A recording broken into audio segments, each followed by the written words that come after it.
पेठेत पुन्हा एकदा पुणे पोलिसांनी मोठी कारवाई केलेली आहे। या कारवाईच्या नंतर आता तब्बल 11 बांगलादेशी महिलांना या ठिकाणी ताब्यात घेण्यात आल्याची माहिती समोर येते। मी आता फरासखाना पोलीस स्टेशनमध्ये उभी आहे। फरासखाना पोलीस स्टेशन आणि खडक पोलीस स्टेशनच्या संयुक्त कामगिरीमधून ही सगळी कारवाई जी आहे ती घडल्याचं पाहायला मिळतंय। मुळात या ठिकाणी आपण जर बघितलं तर काही दिवसांपूर्वी म्हणजेच 11 फेब्रुवारीला अशाच पद्धतीची एक कारवाई झालेली होती। त्यानंतर काल सुद्धा रात्री कुंटन खाण्यांवरती छापेमारी करण्यात आली। या कारवाईमध्ये फरासखाना पोलीस आणि खडक पोलिसांनी मिळून केलेली ही कारवाई होती।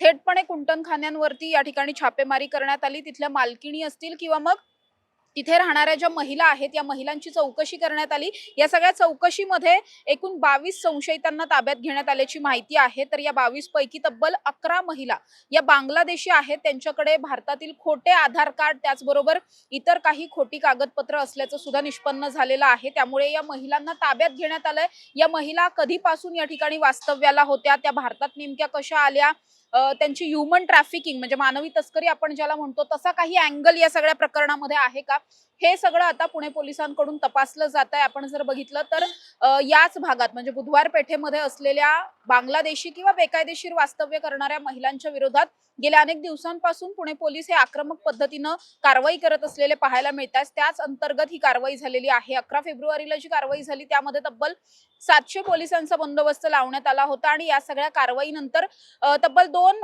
या ठिकाणी बांगलादेशी महिलांना ताब्यात घेण्यात आलं होतं। तर 4 शाळकरी मुलींची या सगळ्यामध्ये सुटका केल्याचं पोलिसांचं म्हणणं होतं।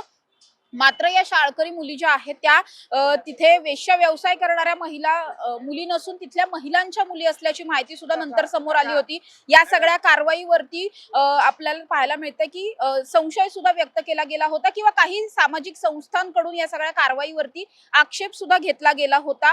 ह्युमन राईट्सच्या अंतर्गत सुद्धा एक तक्रार दाखल झालेली होती की या ठिकाणी येणाऱ्या ग्राहकांची या सगळ्यामध्ये कुचंबणा झाली किंवा त्यांची आयडेंटिटी रिव्हील होईल, त्यांच्या ग्राहक हक्कांचा भंग होईल, अशा पद्धतीनं कारवाई पुणे पोलिसांनी केली आहे असं सुद्धा म्हटलं गेलं होतं। मात्र या सगळ्याच्या नंतर सुद्धा पुणे पोलिसांनी सांगितलं होतं की आम्ही कायद्याच्या चौकटीत राहून सगळ्या कारवाया करतोय आणि इथून पुढच्या काळात सुद्धा बुधवार पेठेमधून बेकायदेशीर वास्तव्य करणाऱ्या महिलांची सुटका करण्यासाठी आणि अल्पवयीन मुलींची सुटका करण्यासाठी आम्ही अशा पद्धतीच्या कारवाया करत राहू, हे आधी सुद्धा सांगितलं होतं आणि तशाच अनुषंगाची कारवाई काल रात्री सुद्धा करण्यात आली।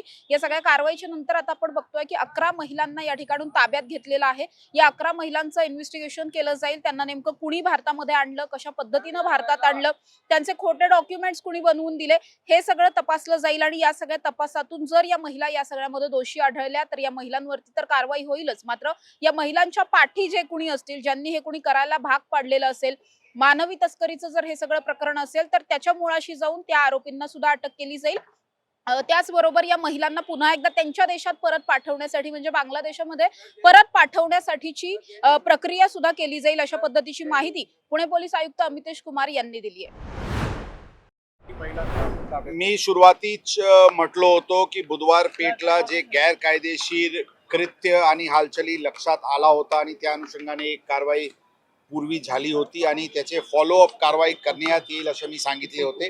काल गोपनीय माहितीच्या आधारे परत या परिसरात ऑपरेशन राबवण्यात आला, ज्यामध्ये 22 विक्टिम्स यांची सुटका करण्यात आली। त्यामध्ये 11 बांगलादेशी महिला आढळून आलेली आहे।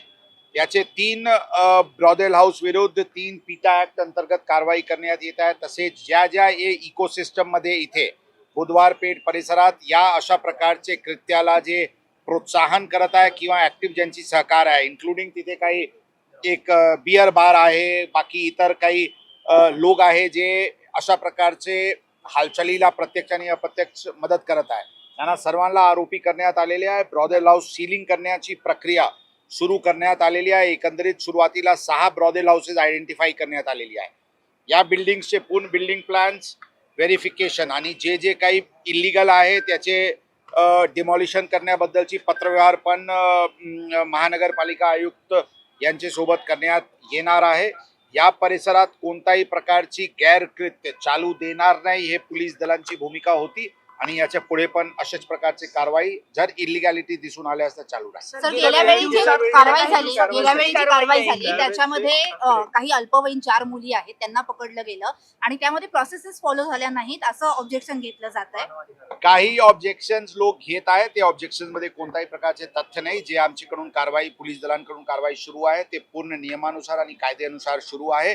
कोणत्याही प्रकारची इलिगॅलिटी या परिसरात चालू राहू देणार नाही आणि यावर आणखी पुढच्या काळात गरज पडल्या तर आणखी जोरात कारवाई होईल. आणि इथे या परिसरात काही लोक आयडेंटिफाय झालेले आहे जे अशा प्रकारचे बांगलादेशी महिलाला तिथून ट्रॅफिक करून इथे आणते.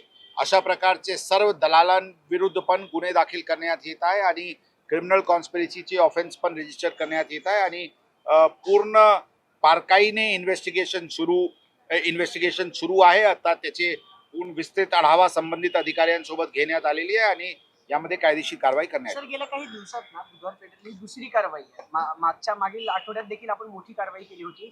विशेष आपलं लक्ष फक्त बांगलादेशी महिलांवर किंवा बाहेरून ज्या महिला तस्करी करून पुण्यात आणल्या त्यांच्यावरती आहे का अजून काही ऑपरेशन आपण शहरभर राबवणार आहोत? बघा, पिटा ऍक्ट मध्ये 3-4 गोष्टी आहे जी इलिगल आहे. पिटा ऍक्ट मध्ये किंवा कायद्यामध्ये इलिगॅलिटी आहे running of a brothel house.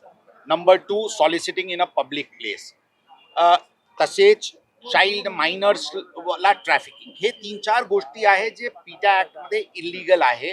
ते इलिगॅलिटी विरुद्ध आमची मोहीम आहे. यापैकी कोणताही प्रकारची इलिगॅलिटी असतील तर त्यावर कारवाई करण्यात. बुधवार पेठेच्या ऑपरेशन संदर्भात काही सामाजिक संस्था आक्षेप घेताना दिसतात आणि त्यांच्याकडनं ह्युमन कमिशनला सुद्धा काही पत्रव्यवहार झाल्याची माहिती आहे. त्यांचा थेट आक्षेप जो आहे तो पोलिसांवर येतो, कारण की त्यांचं म्हणणं आहे की पोलिसांकडनं ट्रान्सपरंट कारवाई होत नाही आणि जे तिथे जाणारे लोक आहेत, जे कस्टमर सोकॉल्ड आहेत, त्यांच्यावर ही कारवाई होते. आक्षेप करण्याची, त्यांना आक्षेप घेण्याची आणि तक्रार करण्याची त्यांचा पूर्ण अधिकार आहे. ते करू शकतील, परंतु मी जबाबदारीने सांगतो जे कारवाई सुरू आहे ते नियमाचे अधीन राहून सुरू आहे. काय बांगलादेशी इथे सापडले तर काय आम्हाला डोळा बंद करून निघून जायचे का? एक स्पष्ट प्रत्यक्ष इलिगॅलिटी दिसते तरी पण अशा प्रकारचे आक्षेप हे हास्यास्पद आहे. सर यातला एक मुद्दा असा आहे की स्कूल गोईंग किड्स काही होते जे सापडलेले आणि त्या स्कूल गोईंग किड्सच्या शाळेमध्ये मी पोलीस सुरुवातीला सांगितले की पूर्ण जे काही कारवाई झालेली आहे ते नियमाचे अधीन राहून झालेली आहे. काही लोकांचे रिप्रेझेंटेशन प्राप्त झालेली आहे. ते रिप्रेझेंटेशनचे योग्य विचार करून त्याच्यावर कायदेशीर कारवाई करण्यात येईल. आता जोकासू STP या अत्याधुनिक जॅपनीज तंत्रज्ञानाने सुसज्ज, quick installation, energy efficient, noiseless blowers, low maintenance या आणि अशा वैशिष्ट्यांनी परिपूर्ण जोकासू STP तंत्रज्ञान प्रकल्प उभारणीपासून ते विक्री पश्चात समाधानकारक सेवा देणारी, भारताबरोबरच परदेशात देखील प्रकल्पांची यशस्वी उभारणी करणारी company Deccan water treatment private limited.